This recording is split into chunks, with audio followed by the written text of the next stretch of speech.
Il y a des moments dans l'histoire où la cupidité humaine se manifeste sous ses formes les plus hideuses. Des instants où un désir insatiable pousse son propriétaire au bord du gouffre, menant à une fin plus terrible que tout ce que l'esprit peut imaginer. Ceci est de l'histoire d'un homme qui n'était pas seulement riche, mais l'homme le plus riche de Rome. L'histoire d'un homme qui ne se contentait ni de peu, ni même de beaucoup, mais voulait tout, et c'est là que résidait son erreur fatale. Voici l'histoire de Marcus Licinius Crassus, l'homme qui s'est littéralement étouffé avec sa propre avidité. Marcus Licinius Crassus n'est pas né pauvre, mais il n'est pas né riche non plus. Il a grandi dans une famille noble, mais il n'a pas acquis sa fortune par héritage ou par commerce, mais par le chaos et le sang. Lorsque la guerre civile éclata entre le général Sylla et ses adversaires, Crassus était comme un vautour observant les cadavres. Il ne s'intéressait pas à la politique, mais voyait des opportunités dans les cendres des villes détruites. Et lorsque Sylla triompha et ordonna l'exécution de milliers d'opposants, Crassus apparut comme un investisseur de la mort. Il achetait les biens de ceux qui avaient été éliminés au prix les plus bas et était même accusé de manipuler les listes noires pour y ajouter les noms de propriétaires de biens attrayants. Mais ce n'était pas tout. Crassus inventa l'une des méthodes d'enrichissement les plus abominables de l'histoire. À Rome, il n'y avait pas de pompiers officiels. Lorsqu'un incendie éclatait dans un quartier, ils dévoraient tout sans pitié. Et c'est là que Crassus trouva une nouvelle opportunité. Crassus créa la première brigade de pompiers à Rome. Mais ce n'était pas pour sauver les gens, mais pour les exploiter. Lorsque le feu se déclarait dans un bâtiment, Crassus et ses hommes arrivaient rapidement. Non pas pour éteindre les flammes, mais pour négocier. Ils proposaient au propriétaire du bâtiment de l'acheter à bas prix. Et si ce dernier refusait? Il observait les flammes détruire tout sur leur passage jusqu'à ce que l'homme s'effondre, puis il l'achetait au prix qu'il voulait.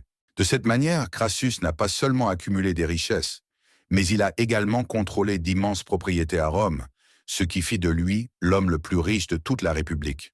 Cependant, l'argent suffisait-il pour lui? Non, l'argent seul ne lui conférait pas le statut qu'il désirait. Il avait besoin du pouvoir politique. Crassus savait que l'argent seul ne faisait pas un leader, mais qu'il avait besoin d'alliances. Ainsi, il s'associa à deux des hommes les plus puissants de Rome, Jules César, le jeune ambitieux au charisme indéniable, et Pompée le Grand, le légendaire chef militaire. Ensemble, ils formèrent ce que l'on appela le premier triumvirat. Mais Crassus se sentait être le maillon faible parmi eux. Alors que César remportait des victoires en Gaule, Pompée était le héros des foules et Crassus. Il n'avait que de l'argent, et cela ne suffisait pas à assouvir son ego. Il voulait une guerre, une victoire militaire qui le rendrait égal à ses deux compagnons.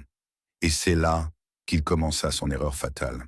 En 53 avant Jésus-Christ, Crassus déclara la guerre à l'Empire parthe, l'Iran actuel. Il pensait que ce serait facile, une simple bataille rapide qui ajouterait à son nom le titre de grand conquérant. Il était convaincu que l'or qu'il possédait suffisait à acheter la victoire. Mais il ne savait pas qu'il avait acheté sa propre mort à la place. Tout le monde a essayé de le prévenir. Pompée lui a dit que les Parthes n'étaient pas comme les tribus que les Romains avaient affrontées auparavant. Les augures lui ont dit que les étoiles annonçaient un mauvais destin. Même certains de ses soldats étaient hésitants. Mais Crassus, il ne voyait que la gloire et l'or.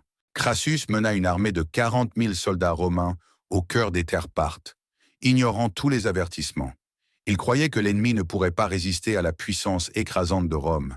Mais les Parthes, sous la direction du génial général Suréna, étaient de bien plus rusés que lui. Ils ne l'affrontèrent pas dans une bataille conventionnelle, mais l'attirèrent dans le désert de Kar, aujourd'hui Haran, en Turquie, où les Romains n'avaient aucune chance. Là, Crassus fut confronté à un cauchemar qu'il n'aurait jamais imaginé. Son armée fatiguée se tenait face à des forces moins nombreuses, mais qui possédaient une arme à laquelle les Romains n'étaient pas préparés. Des archers à cheval. Ces guerriers tiraient leurs flèches avec une précision mortelle, puis s'enfuyaient avant que les Romains ne puissent riposter. Le pire, ils disposaient d'un approvisionnement illimité en flèches, les chameaux transportant les munitions derrière eux. Les heures passent, et les Romains tombent un à un. Le soleil brûle la terre, les cris remplissent l'air, le sang inonde le sable. Mais les archers ne s'arrêtent pas. L'armée de Crassus est anéantie sous ses yeux, mais il ne peut rien faire. Lorsqu'il tenta de fuir, Les Parthes le piégèrent une fois de plus.